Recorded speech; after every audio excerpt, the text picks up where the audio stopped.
course you're okay. We were so worried about you.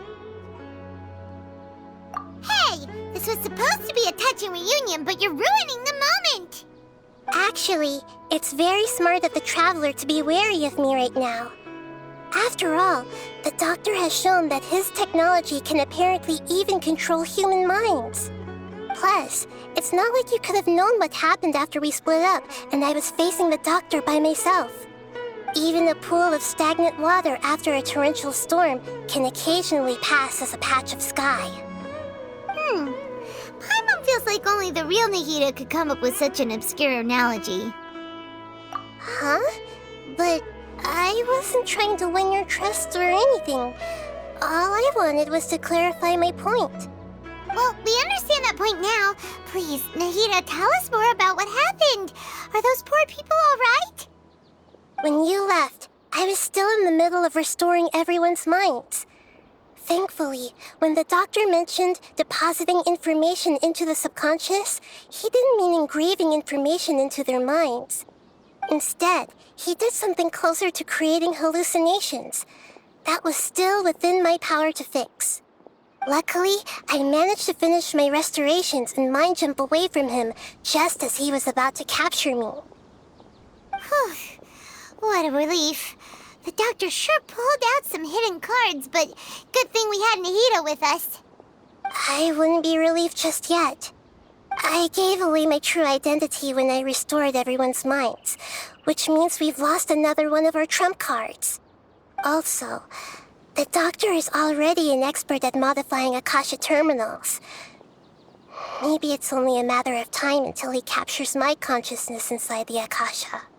Would that mean you'd no longer be able to jump between minds? Then how do we stop him? He's still at the Academia, so it's possible he already started messing with the Akasha. Ugh, it feels like he's toying with us. What a nasty piece of work. Plus, the Doctor's combat ability alone is apparently enough to make him worthy of being number 2 of the Fatui. We shouldn't give up hope just yet. Let's try to find another way to attack this problem. Actually, Nahida, how did you know we were trying to get to Party's DI? Have you been waiting for us? Yes, I have. I can see the Traveler's elemental energy, so I deduced your destination by looking at the direction you were moving in. You didn't come here for sightseeing, right? Did you find any leads? We're looking for a scholar we know. His name is Tainari, and the sages once tried to reach out to him. Why don't you come inside with us and see what we can find? Okay, let's just hope we won't get him into trouble.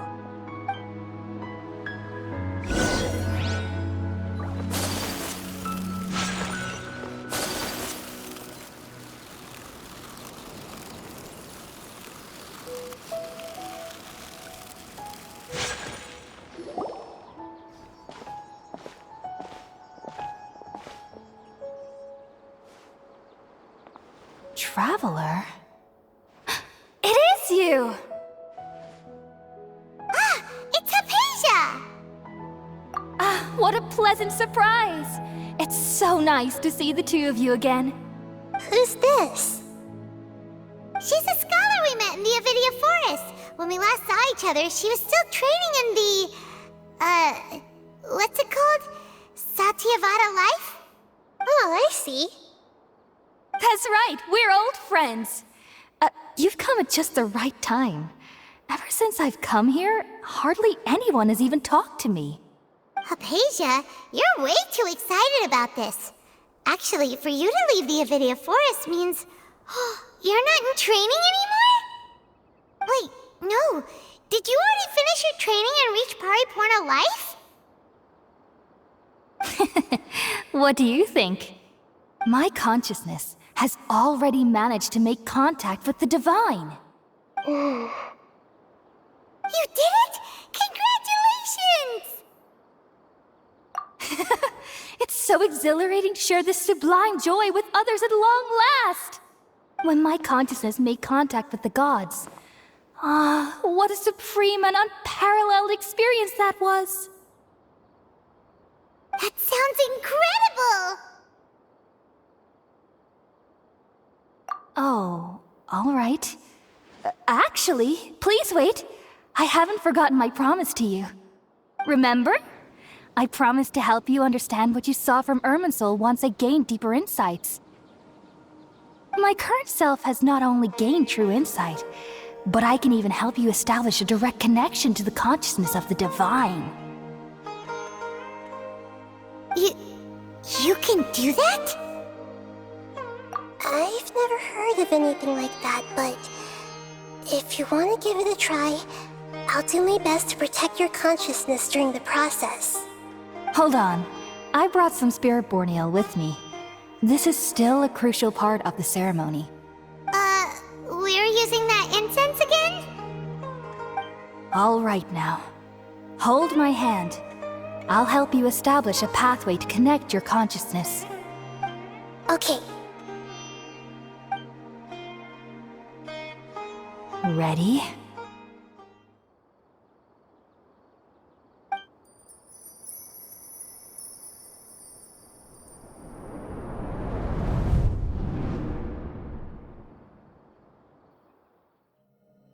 It took 3 betrayals for me to finally understand. The world is just an elaborate tapestry of lies. My fury will never be quelled. The first to betray me was a god. My creator. My mother. Valuing strength above all, she saw no worth in me and I was discarded. The second was a human. My family. My friend. Consumed by fear, he saw me as an abomination. The third was one exactly like me. A hope for the future. A fledgling barely out of the nest. Powerless before his mortality, he broke his promise to me. Humans, they can't be trusted. And the gods fill me with pure loathing. So I said good riddance. I denounce the world and laugh in its face. My chest will never again be defiled by worldly filth. I will scrub away every last trace of human emotion. Then it will be empty, a blank slate, and ready to receive a supreme gnosis, brimming with pure divinity.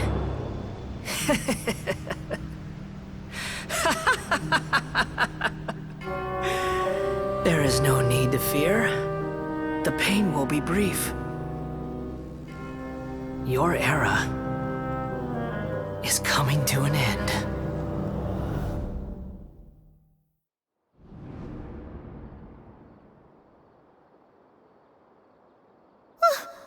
What was that? Did we actually just see the Balladier's memories? Everything matches what we know about him. But how is he connected to the divine consciousness that Hypatia was talking about? You saw it, right? You felt it, right? Such a majestic god! Such a noble will! Such sublime emotion! Alas, shame. If only that which beats within my chest wasn't a filthy mortal heart. Oh, great and merciful God, please grant me forgiveness and salvation. Do you understand now? I'm afraid this is no Puripurna life, but rather... Ah! You! Why are you so mean to me?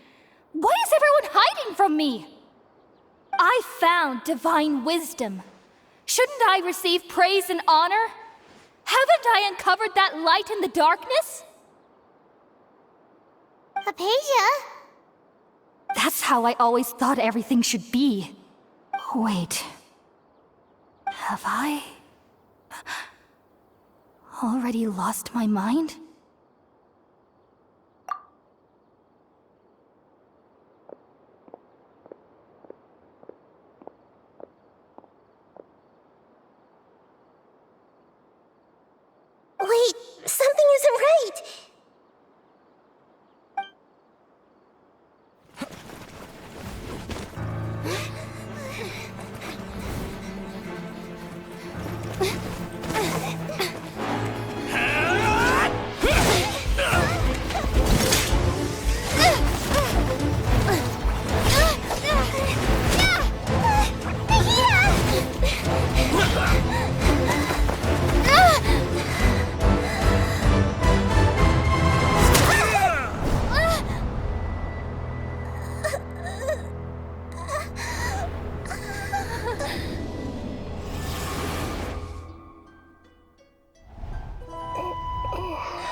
trust him.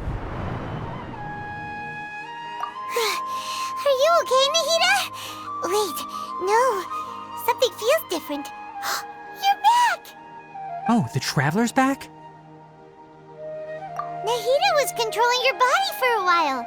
It seemed like she jumped over to you as an emergency measure right before the Catherine puppet was destroyed. After that, Tainari heard the commotion and came over. He helped us defeat the mercenaries and then he ran with us all the way here. What? You swapped places? You mean your consciousness also went into Nahida's body? Wait, then where is Nahida's consciousness? Where is she now? I never imagined that an individual's consciousness could be transferred around like this. Had I not seen it with my own eyes, I would have never believed it. I don't think this can be achieved with current human technology. Also, while we were running, the consciousness in your body told me to pass on a message. She said, "The doctor has found a way to trap my consciousness, so I can't journey with you anymore. But even in a moonless night, a shower of starlight can still drown out illusions and lies." Oh no! Nahida's trapped in the sanctuary of Surasthana for good this time. Was that message all she left for us? It's pretty vague. Oh, that makes sense. Since the doctor captured her, she won't be able to say anything without him knowing. She's being extra careful.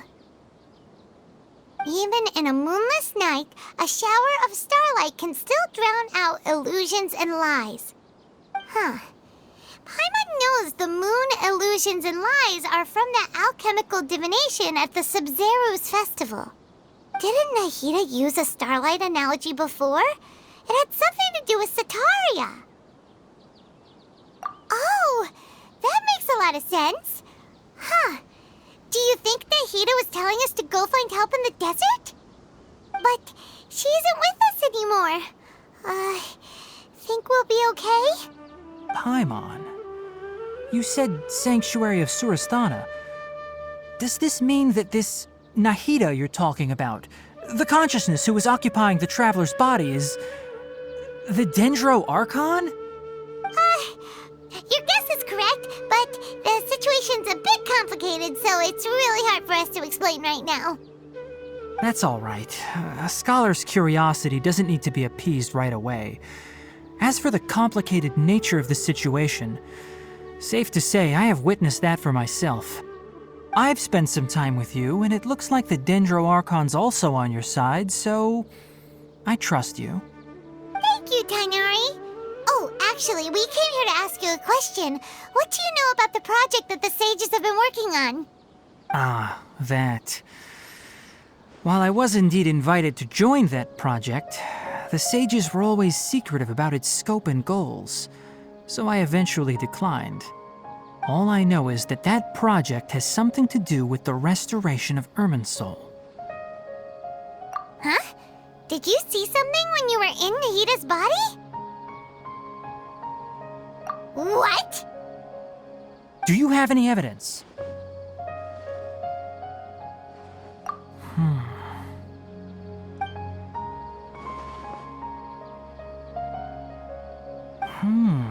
So that's what happened. That explains why Hypatia's symptoms were different from those of the other scholars who went mad. It's because she made contact with the consciousness of a new god who is still in the process of being born. Tainari, did you leave the Avidia Forest because of Hypatia? I did. I noticed Hypatia's mental anomalies, but since her symptoms were rather atypical, I secretly took her to Pardis Dii and began searching for a way to return her to her normal self. If I didn't take action, Hypatia would have already been taken by the Matra to the desert, doomed to a life of exile at Aru village. Now that you mention it, I knew the Academia has never thought particularly highly of Lesser Lord Kusanali, but I still didn't expect them to do something as arrogant as creating a new god. Looks like I made the right decision by not accepting their invitation. The Doctor and the Balladeer. We have 2 Fatui Harbingers in Sumeru. Sounds like we're in for a bad time. From your description, I don't think they've completed their project. There may still be room for us to intervene. But then, what is the connection between creating a new god and restoring Irminsul? Yeah, it feels like we're still nowhere close to figuring out the sage's goals. Right, we've pretty much gone over everything we need to know, so we should head out. How about you, Tainari? What are you going to do? I'll stay here for now. I still want to try a few more things to help Hypatia. If you're planning to go into the desert, start by heading for Caravan Rabat. That'll be your fastest route. Come find me here if there's anything else I can do to help. May the spirit of wisdom go with you. Thanks, Tainari. Hopefully Hypatia will feel better soon. We're off then.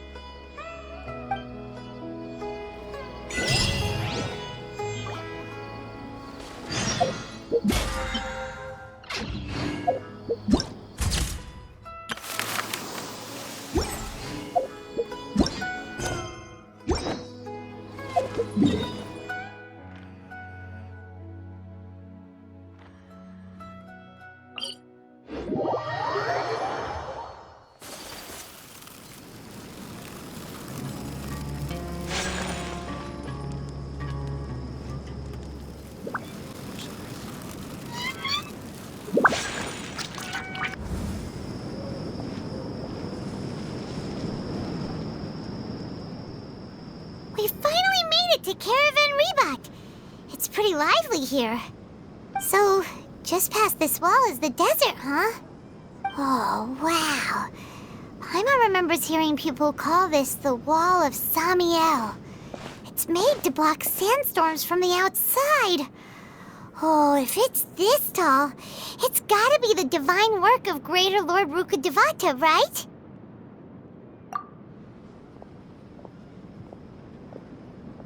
Enough gawking. Come on, follow me. Huh? Over here.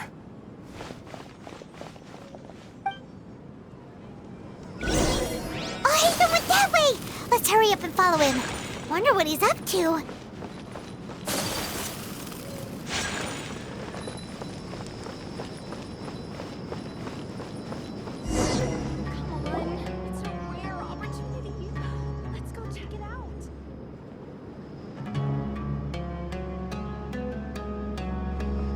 What the? Where did she go? How did we lose them? They were just here a second ago. More Eremite mercenaries? Who are they working for this time? Anyway, Traveler, it seems like we were being followed again. You were too careless. You should have noticed those hopeless amateurs trailing you a long time ago. There's no need to thank me. I've never cared to keep track of personal favors. All I did was correct a mistake I happened to come across. It's a habit I developed at the academia. You really gave Paimon a scare, Haytham. We never thought we'd run into you here. Last time we met at Port Ormos, didn't you say you were going back to the academia? Wait, don't tell Paimon that you're here to take us back on their orders. Oh, so you've already landed yourselves on the academia's hit list. I can't say that I didn't expect it. However, had I wished to turn you over to the academia, don't you think you'd already be the Eremites' honored guests by now? Oh, right. You do have a point. I have no interest in running errands for that project. As a scholar, I've always belonged to the camp that promotes researcher autonomy. And these days, you're more fascinating than anything the sages can offer. Not quite. To tell you the truth, I'm still investigating the Divine Knowledge Capsule. Unfortunately, I've run into some difficulties. Everyone says the capsule originated in the desert and was eventually moved to Port Ormos. If I am to get to the bottom of this, I must understand how the capsule first came to be. Which brings me back to you, and why you're so interesting. The leader of Ain al-Ahmar used the Divine Knowledge Capsule right in front of you, and upon seeing him, your expression became perplexed, and you were lost in thought for quite some time. To have that kind of reaction, I think you must have realized something. Are you interested at all in sharing what you've been hiding from me?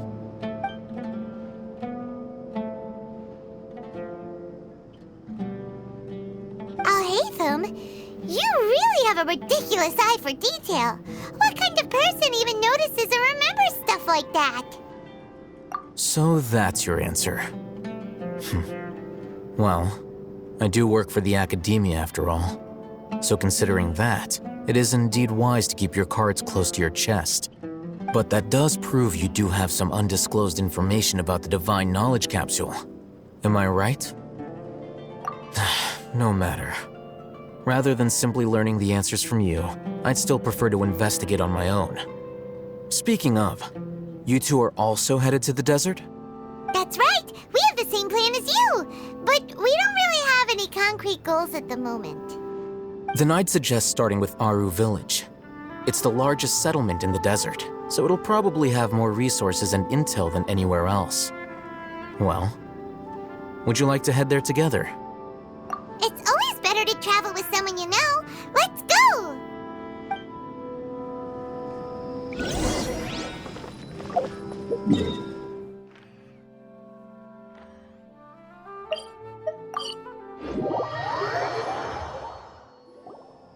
Before us lies Aru Village, the safe haven of the desert folk. Whoa, this landscape is really something else. What a cool place! Let's go check it out!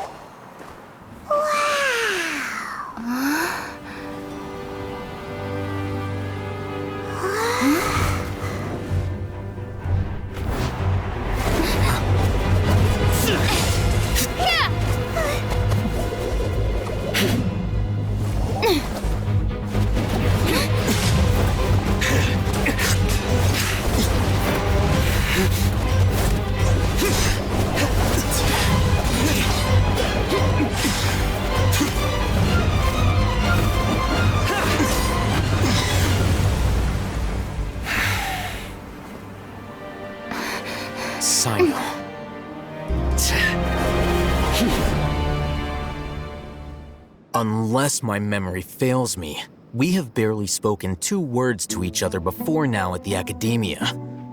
Would you care to enlighten me as to when and how I invited the General Mahamatra's wrath? Alhaitham, do not think you can escape my judgment just because you managed to escape my attack. Judgment? So that's how you'd characterize your actions here, is it? Or would elimination perhaps be a more accurate description? Had I used my full strength, not even this traveler would have been able to stop me. Though styled like an assassination, I sought only to ensure that my target would be unable to flee or resist. Standard practice for the Matra, as well you know. Seemed to me more like your own personal touch. Who is that, Alhaitham? Did you call him General Mahamatra? Yes. General Mahamatra Sino, head of all the Matra at the Academia. He's a formidable hunter, and the ultimate nightmare for any who have committed academic crimes. You seem to have placed a lot of trust in Alhaitham, to the point of blocking an attack for him. If I were you, I'd never choose to side with him. I wouldn't believe a single word that comes out of his mouth. I have been pursuing this scribe for a long time. I urge you, stand back and do not seek to defend him any longer. Otherwise, there will be consequences. Has Alhaitham done something wrong? Paimon doesn't think he's as bad as you've made him out to be. I won't waste my breath explaining things. Alhaitham, I saw it during our fight. Take it out. The Divine Knowledge Capsule you're hiding on your person. Unless you want me to retrieve it for myself. Very perceptive of you. Nothing escapes a Matra's senses.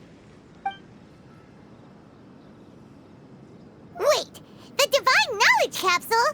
Didn't it fall into the Matra's hands in Port Ormos?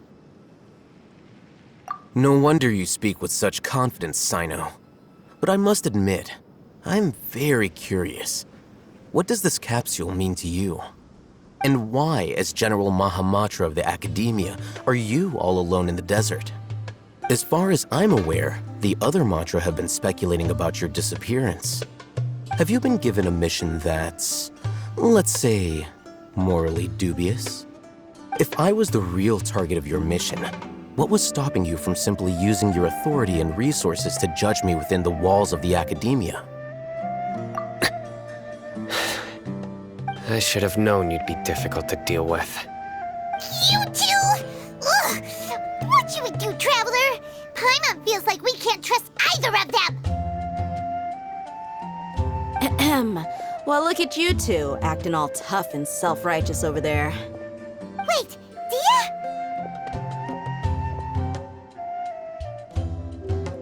Great! Finally, someone that we can trust! You gotta help us out here, otherwise these two are gonna start fighting again! Yeah, sure looks that way. Two giants from the Academia duking it out once and for all. Not something you get to see every day, that's for sure. Listen, I know you academic types love to fill up your big brains with self-righteous morality and lord your empty rules and virtues over each other. But how dare you bring your petty disputes into the safe haven of Aru Village? It seems like someone's gonna have to beat some sense into your thick skulls until you finally learn to respect these grounds.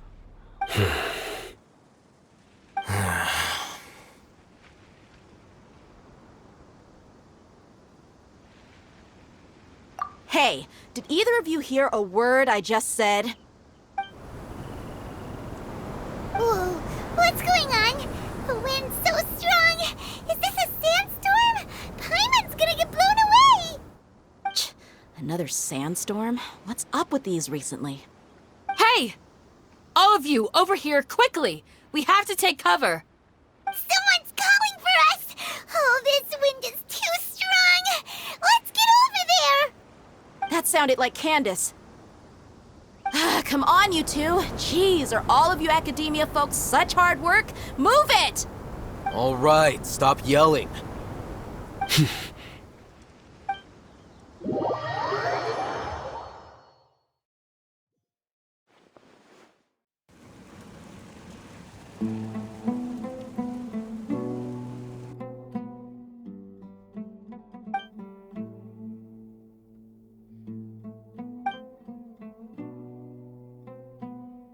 Well, this is pretty awkward.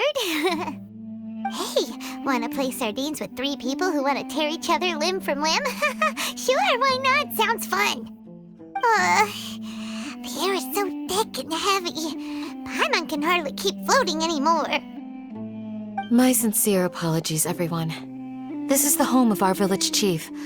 I will have to ask you to make do with this small room until the sandstorm dies down. Please, let me introduce myself. I am Candace, protector of Aru Village.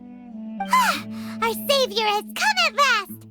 Nice to meet you, Candace. The name's Paimon. Thank you so much for helping us. There's no need to thank me. It's only right to help each other when the weather gets rough. Wow, she's so gentle and caring, like a nice older sister. Unlike those guys over there. All right.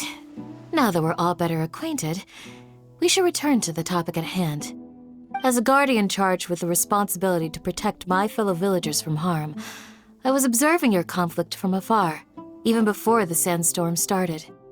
And now that you have set foot within our village itself, it is all the more my responsibility to make absolutely sure that you pose no threat whatsoever to us. So please, have an honest and sincere conversation with one another and put your hostile feelings to rest. If anyone dares to start anything again while they are under this roof, I will not hesitate to send them out for some quality time with the creatures of the sandstorm. Oh, on second thought, Paimon may have misjudged Candace's character. And that goes for you too, Miss Dia. Do I make myself clear? All right, we got it, Candace. That's what I like to hear. So, which of you will begin? I was supposed to be a mediator, but I might have gotten a little too involved just now. Anyway, one of those two should probably start talking. Wait, that was you trying to be a mediator? I have nothing to hide, so there's no shame in explaining myself. While Alhaitham wasn't wrong about the other Matra not knowing my whereabouts, it's not because I've been assigned a morally dubious mission. Rather, I've chosen to exile myself. Huh? Exile yourself? A little while ago, I discovered that there was data missing in the Academia's project planning and development files. What little they did report clearly did not match the project's actual progress. As General Mahamatra, I had the responsibility and authority to request an audit. However, to my surprise, the person responsible for the erroneous data was none other than Grand Sage Azar himself. I tried to investigate the issue myself before submitting a formal audit request, but I soon found that all leads and potential pieces of incriminating evidence were carefully concealed from me. I began to realize that they were cautious of me from the very beginning. Unsurprisingly, the Grand Sage rejected my audit request as soon as the submission reached his desk. He even said to me, "The power of the General Mahamatra is granted by the sages. You have no right to judge us." So they really are up to no good. I realized then that to the Grand Sage, the Matra are nothing more than tools for the sages to assert and maintain their control over knowledge. The vows that we took, the principles that we strive to uphold, they are meaningless to the academia of today. I believed it would be wise to flee the academia before the sages had a chance to take action against me. This way, they can no longer see nor predict my actions. I will never give up on this investigation. There's no need for someone else to give me power or authority. Once I find the truth, I will administer judgment by my own name. Sino seems to have the same goal as us. We're all investigating the sages. Plus, now that he's no longer the General Mahamatra, he somehow feels a lot less scary. Well, Sino, if that's your story, then why did you see Alhaitham as a target? When I was investigating the matter in the academia, I overheard a conversation between Alhaitham and a sage. The sages asked you to investigate a blonde-haired traveler. Do you dispute this, Alhaitham? What? Like many parts of the project, this assignment was undocumented. Now throw in your suspicious behavior with the Divine Knowledge Capsule, and I think we deserve an explanation. Yes. I was indeed tasked with investigating the Traveler. Alhaitham! After all, the promised reward was so great that hardly any scholar could have refused. The sage told me, once you've completed this assignment, I can give you a glimpse of divine knowledge. A most enticing offer. Unfortunately, those academics don't know me at all. Their words contained one key piece of information, namely that divine knowledge indeed exists. That gave me all I needed to know. From my perspective, the sages are far from trustworthy. Think about it. Isn't it a little strange they're so willing to share divine knowledge with anyone, even as a reward? So, I began my own investigation following the lead of the Divine Knowledge Capsule. In the end, I realized my wisdom in committing to this rather than collaborating with the sages. Had I been less guarded, I probably would have ended up like that Ain al-Ahmar mercenary, incapable of remaining sane for long enough to hold a conversation. You mean that the sages originally planned to dispose of you, using one of those capsules that drive people insane? I'd already given up on the assignment by then. I only told the Academia I was waiting in Port Ormos for you to appear so they wouldn't suspect anything. So it came as quite a surprise when I encountered my erstwhile target while investigating the Divine Knowledge Capsule. Criminals do love to talk about coincidences. Even though I ran into the Traveler by chance, I had no intention of providing assistance to the Academia. Also, you should remember, you were the ones who decided to follow me and strike up a conversation after I left that tavern. That's true. Alhaitham helped us out at Caravan Rebot as well. Maybe he's telling the truth. I'm willing to apologize if that's worth anything to you. I took the Divine Knowledge Capsule behind your back because I judged its existence to be a significant risk. I felt that it would be best for no one to interact with it before it had been properly studied. After all, curiosity often proves to be the most dangerous thing in this land. You should be well aware, Scribe Alhaitham, that curiosity can also lead you to danger and suspicion. Answer me this. Did the sages share any information about their project with you? Have I not made myself clear? You and I are both distrusted by the Academia. Do you really think they would tell me anything? Fine. Although you haven't completely proven your innocence, I won't regard you as an enemy, for now. As you wish. Good. I'm glad to see you two clearing up your misunderstandings. And now you, Dia. I believe it's your turn. Oh, sorry. Whatever the boys were talking about must have been so boring that I spaced out. My situation is pretty straightforward. My employer, Dunyarzad of the Homayani family, is friends with the Traveler and is currently recovering from her illness at home. I had nothing going on, so I decided to return to Aru village for a visit. I was actually looking forward to a pretty exciting time getting back together with everyone here. But then I saw these two random guys in the middle of a pointless argument. It ticked me off, and things went downhill from there. Is that all? Well, I will admit that definitely sounds like your style. In that case, welcome back, Dia. That's more like it. I missed you all so much, Candace.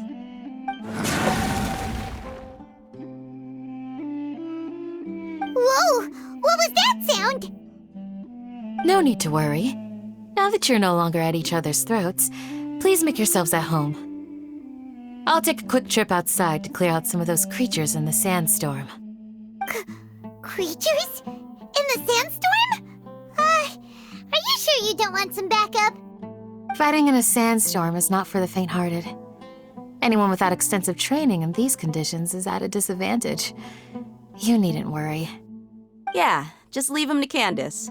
Don't worry, she's as tough as they come.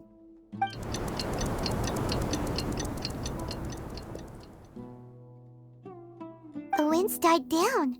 That means the sandstorm's over, right? Candace still isn't back yet, though.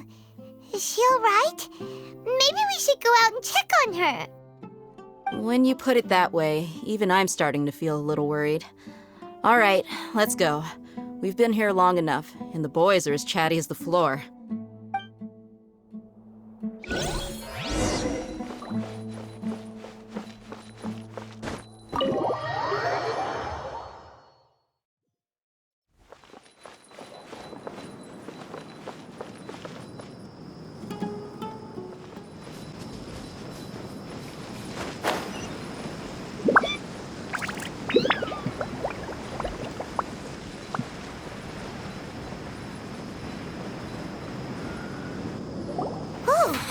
Candace, you're still fighting?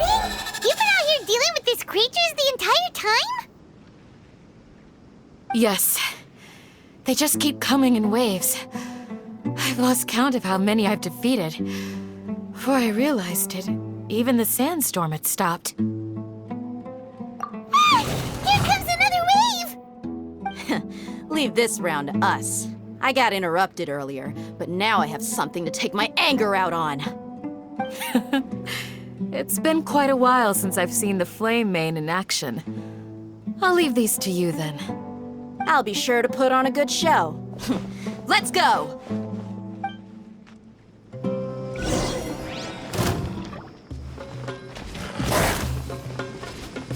right here. Emerge, right here. Swift and merciful, from whence you came! Let's dance. My apologies.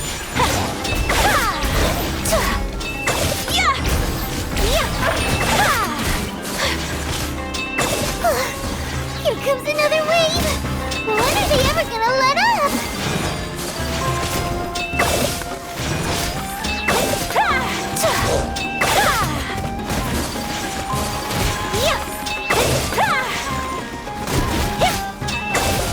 Emerge, right here. Let the show begin. Take flight. The creature stopped appearing. Was that the last of him? What we fought just now was probably the aftermath of the sandstorm. So we should be safe for the time being. Well fought, everyone. No injuries, I hope. Huh? Who are you? Ah, my apologies. I haven't had a chance to greet you yet. I had my hands full taking care of the village's elderly and children. I am the chief of Aru village. Everyone usually calls me Uncle Anpu. Sir, I am also originally from the desert, but I have not been back for some time now. May I ask if such sandstorms are common? I can't say they've always been common, but recently the storms have become increasingly severe and frequent. Besides sandstorms, we also occasionally get earthquakes. According to an investigator who stayed in the village a while ago, these unusual natural phenomena are related to the withering of Irminsul. Another effect of Irminsul's withering. So, Irminsul's withering causes withering zones in the forest, and sandstorms and earthquakes here in the desert? Everything in the natural world is inextricably connected to Irminsul. These regional symptoms can indeed be a reflection of Irminsul's present state. Everyone in Aru village needs to take good care of themselves. Speaking of which, why haven't I seen a single village keeper since I got here? Village keeper? Who are they? Village guards like Candace? Does your curiosity know no bounds? Village Keeper is how Aru village refers to mad scholars exiled here by the academia. Most of them are scholars who lost their sanity after a period of training in the Avidia forest. The academia believes that their crazed mutterings may have a negative effect on the psyches of other scholars. So, they're forcibly exiled to the desert. Alas, that's exactly what we've been trying to investigate. One by one, the village keepers have been mysteriously disappearing without a trace. But no one in the village has ever seen them leave. If you're planning to stay around the village for the next few days, I'd appreciate it if you could keep an eye out for them. I've had encounters with those people in the past. I'll see what I can do to help. The Matra are the ones responsible for their exile. Now that you're no longer with them, are you trying to alleviate your guilt and atone for your past sins? I'm fascinated by how you think. Mock me if you will, but if you are guilty, I will eliminate you, regardless of my position or identity. Oh, you're the former General Mahamatra. You must be an expert in these kinds of investigations. Thank you for your help. Is it because you're reminded of Hypatia? Oh, these poor scholars. First they lose their sanity, now this! We need to help get them back home, safe and sound. But, is it really a good idea to tag along with Sino? You seem like you really don't trust him.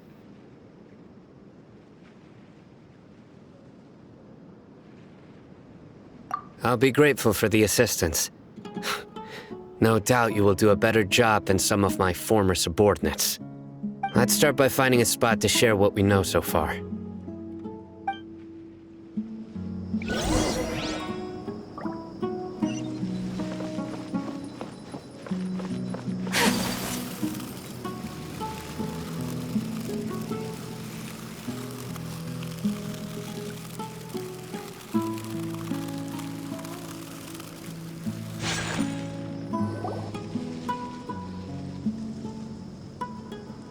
Although I've sent myself into exile, I'm still doing essentially the same things as before. Do you still have any questions for me before we start our investigation? One of my former subordinates told me that this title has its origins in a strange incident. The Academia has long exiled mad scholars to Aru Village. A mysterious phenomenon exists here. When mad scholars first arrive, they are as incoherent and deranged as before. But after spending some time here, they invariably begin to calm down. Initially, the people of Aru Village greatly resented having to take in the mad scholars. But a strange incident one night changed that. Aru Village was struck by the strongest earthquake in living memory. Seeing buildings on the verge of collapse all around him, the then chief of the village was preparing to take everyone to safety. Suddenly, he noticed a mad scholar crouching in a corner, caressing the ground with his hands. A soft, green light radiated from him, like a divine glow against the backdrop of night. Despite the powerful tremors that ripped through the ground that night, all the houses remained upright, almost as if they had grown roots reaching deep into the ground. In the end, not a single building collapsed, and no one was hurt. After that, the people of Aru Village treated the mad scholars with greater kindness, and began to refer to them as the village keepers. A soft green light? A mad scholar protecting Aru Village?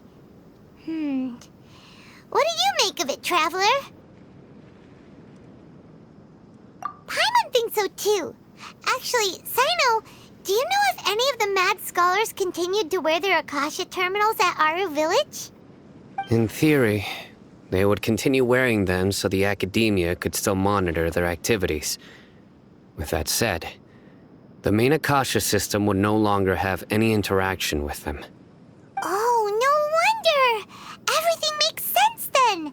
Add in the fact that they calmed down, it was probably Nahida who calmed them. If you are able to draw a conclusion from this one story alone, then it appears you possess much more information than I do. So, what do you make of the story?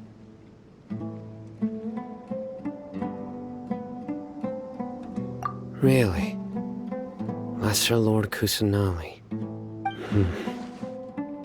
What? You don't believe us? Lesser Lord Kusanali was definitely using the Akasha to give her power to the mad scholars! No, it's not so much that I don't believe you. I'm just struck by your reasoning. Lesser Lord Kusanali, the current Dendro Archon, is she really active in Sumeru?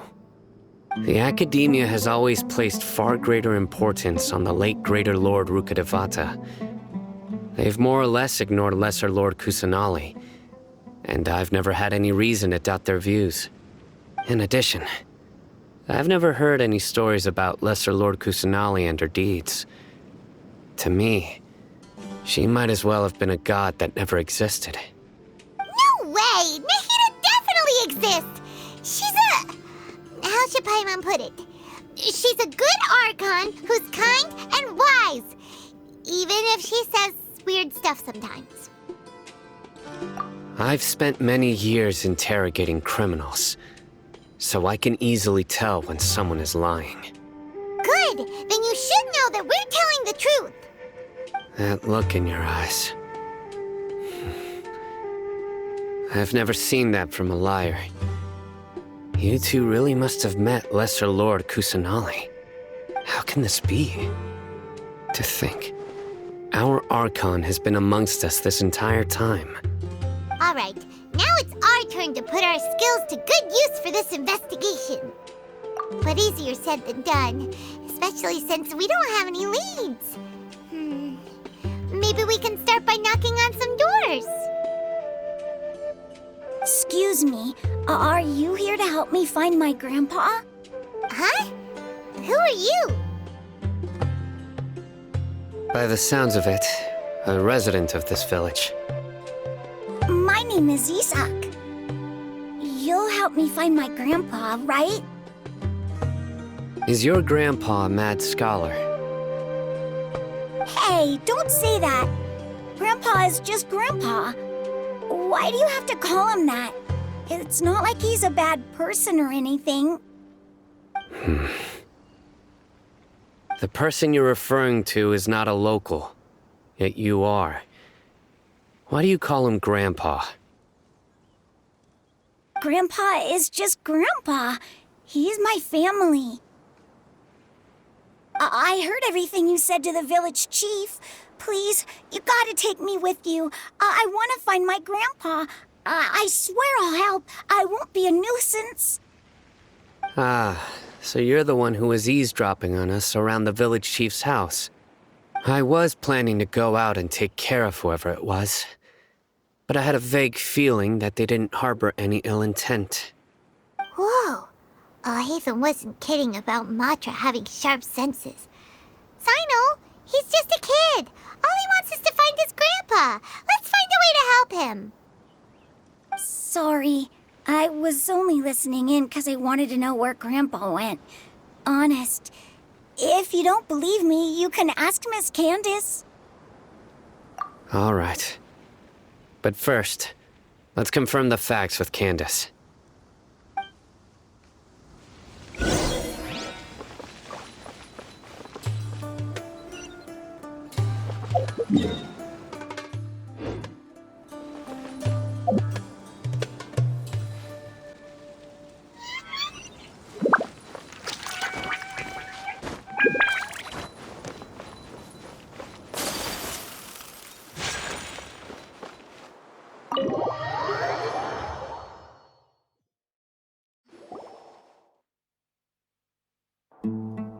Sino is super vigilant. Is this what all the Matra are like? Ah, you're back already. We just wanted to confirm something with you. Do you know a boy by the name of Isak? I had a feeling he'd go looking for you. Huh? You knew this would happen? Yes. Although he tried his best to stay hidden, I still noticed him eavesdropping outside the window. He really wants to get his grandfather back. Isak's parents were both Aramite mercenaries who rarely returned to the village after finding employment in the city. He was raised by his grandfather. Unfortunately, it was only a few years before his grandpa passed away. Isak was still very young at the time, so various families in the village took turns caring for him so he could survive. Later, an elderly mad scholar arrived at the village. Isak thought the scholar bore a striking resemblance to his grandfather, and thus often spied on the man. However, the scholar was unkempt in appearance and incoherent in speech. Although Isak referred to the man as his grandpa, he was afraid and didn't dare to approach him. One summer night, the oft mumbling and bumbling grandpa suddenly calmed down and seemed to become more lucid. He even noticed Isak hiding in the distance.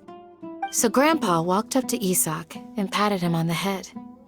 He even took Isak to the entrance of the village, where he patiently taught the boy the names of the stars and accompanied Isak until he fell asleep.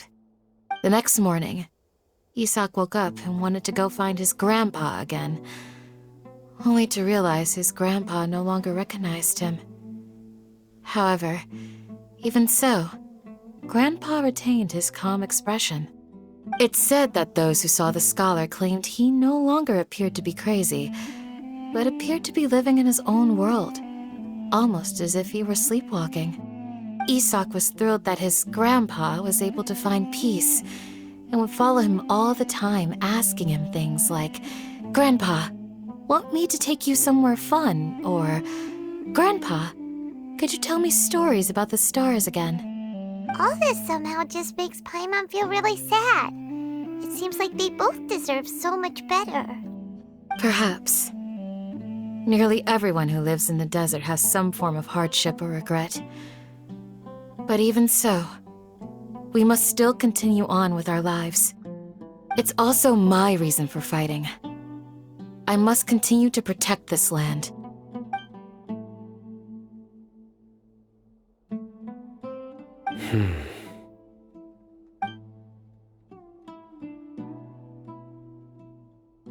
Maybe the people have always had a considerate god watching over them. Huh? What did you say, Sino? No, nothing. As long as Esau keeps his word and doesn't get in our way, we can take him along. Perhaps you are more compassionate than I gave you credit for. Please accept my thanks on Isak's behalf, Sino.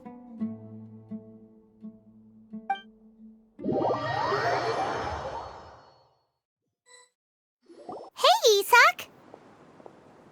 Oh, it's you guys! We've cleared everything up. Let's go find your grandpa. Really? Wow! Thank you so much! Yeah!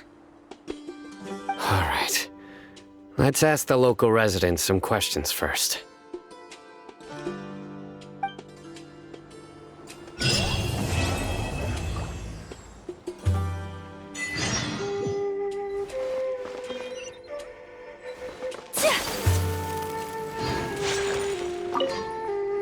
Excuse me, did you happen to see where the missing scholars went? You mean the village keepers? Oh, let me think. When I was eating dinner the other day, I saw one of them by the side of the road, muttering away and eating mushrooms and tree roots. They shouldn't go around eating that kind of stuff. Okay. Did you notice anything else? Anything else? No, I think that's all I have to tell you. Sorry.